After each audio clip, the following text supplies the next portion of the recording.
So mag-let u. So number 1. So meron tayong integral ng negative 15x raised to 4 times the quantity of negative 3x raised to 5 minus 1 raised to 5 dx. So pag ganito yung given guys, ang gagawin, mag-let u ka. Pero kung gusto mo to expand, naka raised to 5, gawin mo ha, kung gusto mo. Pero hindi ka namin pinipilit. Anyways, mag-let u tayo. So let u equals itong nasa loob ng parenthesis. So magiging negative 3x raised to 5 minus 1. Then kapag nag-du ka na yan, mag-derive mo siya. So magdi-du ka. So derivative yan, ibig sabihin. So i-derive mo yung negative 3x raised to 5. Magiging negative 15x raised to 4. So pag derive, diba sabi natin nagbabawas. Then constant magiging 0. So maglalagay ka palang lagi ng dx pag yung u sub. Then pwede mo i-divide both side by negative 15x raised to 4 para makuha mo yung dx. So both side yan. So big sabihin yung dx natin, that is equals sa du over negative 15x raised to 4.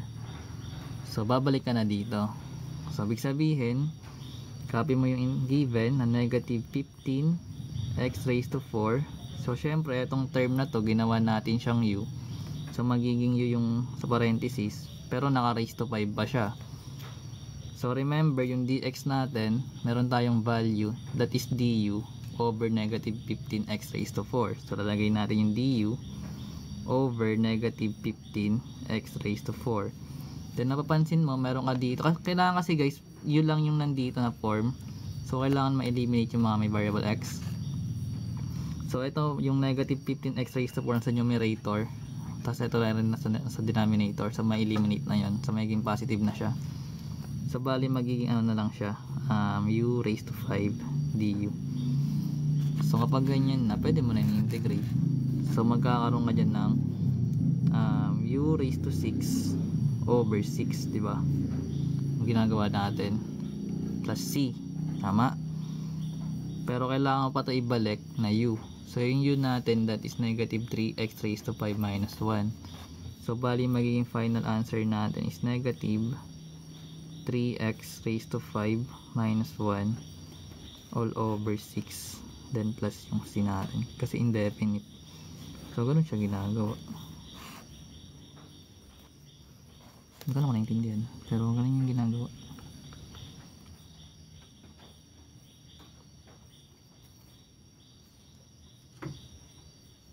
Sa exponent, kung ano yung exponent, yun ang gagawin pag nag-integrate. Isa pa, paano kung ayoko na? Char. Pero pwede yan guys, ganyan. Or gusto mo, ilabas mo tong 6 sa gilid, magiging 1 over 6. Kasi times 1 lang naman yung ganyan pa rin naman kakalabasan. Pero bahala kung anong trip mo. Nasa yan kung paano may isusulat yun ng sa paraang gusto mo. So, let's say number 2. Nawala po yung 6 na exponent sa final answer. Ayaw, nawala nga. Sorry. Ayan. So, bali guys, ganito pala. Tingnan natin. Mali na naman yung sulat natin. Pero guys, andito guys yung mga ano natin, yung mga vids na galing sa live. Dito ko siya pinapost na naka-playlist. So, ulitin natin kung di naintindihan. Palusot eh na. Ulitin ko siya para maganda pag pinost.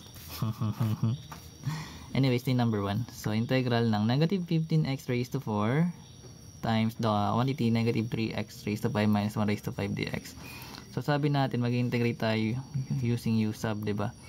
So, magle-let u ka dyan, yung nasa loob ng parenthesis. So, kakopy mo yun. So, magkakaroon tayo ng eto. Then, i-derive mo siya. So, yung negative 3x raised to 5 magiging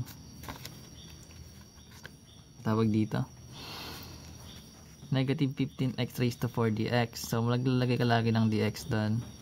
Then kailangan mo ikunin yung dx. So di-divide mo siya by this coefficient.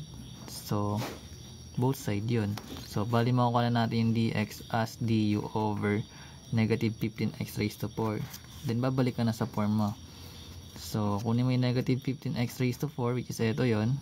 then yung etong term na nasa loob magiging u siya, then naka raise to 5, then yung du na, yung dx natin papalitan mo siya ng du over negative 15x raised to 4. Then syempre solve mo na siya.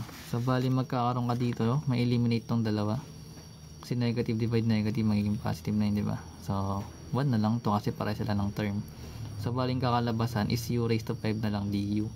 So kung parehas sila ng variables, yun na lang sila parehas. So pwede ka na mag-integrate. So bali i-add mo lang exponent ng 1, then di-divide mo yun kung ano yung exponent. Kaya siya naging u raised to 6 over 6. Then i-add mo ng c. So syempre kailangan nakabalik pa rin siya sa form ng x. So yung yun natin papalitan natin yun ng negative 3x raised to 5 minus 1 raised to 6 over 6, then plus yung constant. So ito yung magiging final answer. Ang sabi ni Sir AJ, hindi pa positive ang final answer. Ha, wala ako nyan. Basic nga lang ginagawa natin eh, hirap pa eh. Si Sir AJ marami, tsaka si Math Enthusiast. Ano lang tayo guys, foundation.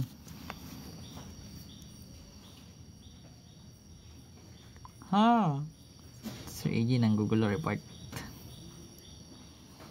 Hindi foundation lang ginagawa ko eh, kasi yun lang kaya natin eh. Ayun pa lang ang kaya. Anyways, number 2 na tayo guys. So negative 16x cube, then times negative 4x raised to 4, yun na, minus 1 raised to negative 5, ang hirap na ito dx. Yan. So kung ito yung given, so anong gagawin? So ganun pa rin guys, mag-let nyo ka. So ililet nyo natin nasa parenthesis. So let u, that is yung negative 4x raised to 4 minus 1. So syempre pag diniyo natin to, dinerive, that is negative 16x cube, then derivative ng constant is 0. So magdagdagan tayo ng dx, then solve for dx, diba? So divide lang natin siya both side by negative 16x cube. So makuha na natin yung dx, which is du over negative 16x cube. So meron ka na ito, copy mo na lang to, then palitan mo ng u to, tapos yung dx palitan mo rin. So magkakaroon tayo ng integral ng negative 16x cube, then meron tayong negative 4x raised to 4 minus 1, which is u yun. Then yung dx natin magiging du over negative 16x cube. Then may eliminate na to. So bali yung raised to negative 5 nakalimutan na naman, kasi may negative 5 pa dito. So yun. So magkakaroon tayo dito guys ng integral ng u raised to negative 5 du na lang, kasi may eliminate na nga to. Siyempre positive na yung sign, then pwede mo na to integrate. So bali magkakaroon ka dyan ng u raised to negative 4, kasi mag-add 1, diba? Over negative 4 plus c. Then balik mo na sa x, which means magkakaroon tayo ng negative 4 x raised to 4 minus 1, then raised to negative 4 over negative 4. So kung gagawin natin siyang positive exponent, i-rewrite mo pa siya. So bali magkakaroon tayo dyan ng, bababa mo lang to guys yung term. So bali ang gagawin na is 1 or negative na, kasi positive divide negative is negative, diba? So magiging 1 over yung quantity negative negative 4 x raised to 4 minus 1 raised to positive 4 plus yung c natin. Baka sabihin mo bakit eto negative pa rin, nasa loob to guys. Bali ang dinivide natin na negative, etong 1 na nandito, tsaka yung positive, yung positive dito, tsaka yung negative. Ito kasi buong term to eh, kaya siya naging negative dito na part. Tuturo. So ganun siya ginagawa. Hirap naman.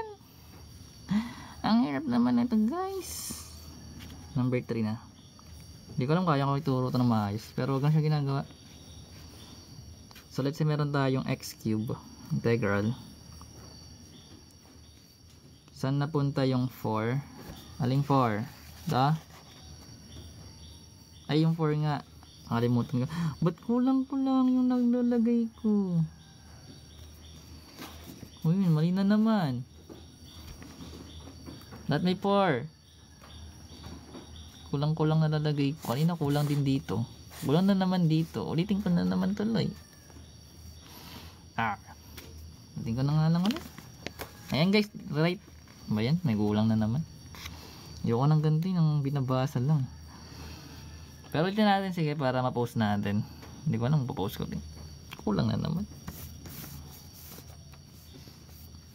Ayoko na. Lagi may kulang. So ito yung given guys, that is negative 16 is integral of negative 16x cubed. Itong quantity negative 4x raised to 4 minus 1 raised to negative 5 dx. Natin yan. So mag-let you tayo. So yung sa loob ng parenthesis. So negative 4x raised to 4 minus 1. Then du natin. So derive lang. So negative 4 times 4 that is negative 16. Then yung x, bawasan natin yung exponent, magiging cube. Then mag-apply lang tayo ng dx. Then solve for dx, so i-divide natin yun by this term para ma-isolate yung dx. So both sides. So bali makuha na natin yung dx, that is du over negative 16x cubed na. So meron tayong u, meron tayong dx. Apply na natin yung dito sa given. So basically, kakopy lang natin yung sign, tapos yung etong negative 16x cubed, ito yun. Then itong term, magiging u siya. Tapos yung negative exponent, negative 5, kakopy mo yun. While yung dx natin na part, gagawin mo siyang du over negative 16x cubed. So gets yun I think. Then syempre pwede mo ito ma-eliminate. So kasi pare sila ng itsura, then pare sila negative, magiging positive. So baga ma-eliminate to, ito na lang kakalabasan. So kakopy natin yun. Ayan na, ang bilis natin i-copy. Ayan na, magiging u raised to negative 5 du na siya. So pwede mo na integrate. So mag-add 1 ka lang sa exponent, then kung ano yung matitira sa exponent, i-divide mo yun sa kanya. So kung meron tayong negative 5 plus 1, magiging negative 4 yon. So negative 4 yung exponent, magiging over negative 4. Kaya siya naging ganyan. Then plus c. So syempre kailangan natin ibalik sa form ng x. So i-rewrite mo to as ganitong form. So bali magiging negative quantity negative 4 x raised to 4 minus 1 raised to negative 4 over negative 4 siya. Ito siya. Then plus c. So pag dinivide natin to guys, pag nire-write kasi negative exponent, magkakaroon tayo dito ng 1/4 pa rin ha. Pero negative pa rin siya kasi 1 times negative yon, o negative times positive. So magiging negative pa rin yung sign. Kaya siya meron yung 4. Negative 4. Ayan siya. Pero may 1 sa taas. Copy mo na lang itong term. Tapos naka-raise to 4. Then plus c. Okay. Ang pangit ng explanation. Pero gets yun. Gets yun guys. Gets yun. Punta na lang kayo dito. Pero wala pa ako nito eh. Ito pala yung una. At least, meron na tayong pa-post doon. Bakit kasi may mali na naman? Negative 8. Ito hindi ko to alam. Pero andyan naman si Idol. So magkakaroon tayo ng negative 2 x raised to 4 plus 5 raised to 5 layo dx. Yan. So paano pag ganito naman? So syempre ganun pa rin gagawin. So basically magli-let u, that is ito, negative 2x raised to 4 plus 5. So i-du na natin to guys. Derive na natin. That is negative 8x cube. So derivative ng constant is 0. So dx na agad. Then syempre kung i-rewrite natin to, makuha natin yung dx, that is du over negative 8x cube. Gets natin yung syempre. Gets yun na. Mga maguluhan. Balik na tayo dun. So magkakaroon tayo ng integral ng negative, then yung 8x cube natin over etong denominator natin magiging u yan, then naka raise to 5, tapos yung dx natin gagawin natin siyang du over negative 8x cube. Gets? So pwede mo ito masimplify guys, then alam natin ang negative times negative magiging positive, so magiging eliminate na to na. So pag na-eliminate na tong dalawa, magkakaroon tayo dun ng du over u raised to 5. Sundan? So pwede mo ito iangat para maging ganito yung tsura nya. Ang integral ng u raised to negative 5 du. Diba pag inaangat natin yung given or pag binababa yung positive or yung negative exponent, nagpapalit siya ng sign. So ganun din gagawin mo dito. So sa case na to, pwede mo na integrate. So magkakaroon tayo ng u negative 5 plus 1 magiging negative 4. So negative 4 din yung exponent, denominator, then plus c. So i-rewrite natin to, papalitan natin yung u ng itong form, that is negative 2x raised to 4 plus 5 raised to negative 4 over negative 4, then yung plus c. So ngayon meron tayong negative exponent, then i-divide natin yung mga numbers. Ito muna nandito nakalagay, pero invisible na yun pero understood yun na may 1. So may negative pa rin, then bababaan natin to. So kailangan natin ng numerator na 1, tapos lagay natin yung 4, tapos yung etong term na negative 2x raised to 4 plus 5, pero positive na yung exponent natin, then yung plus c natin. So ito yung magiging sagot natin dyan.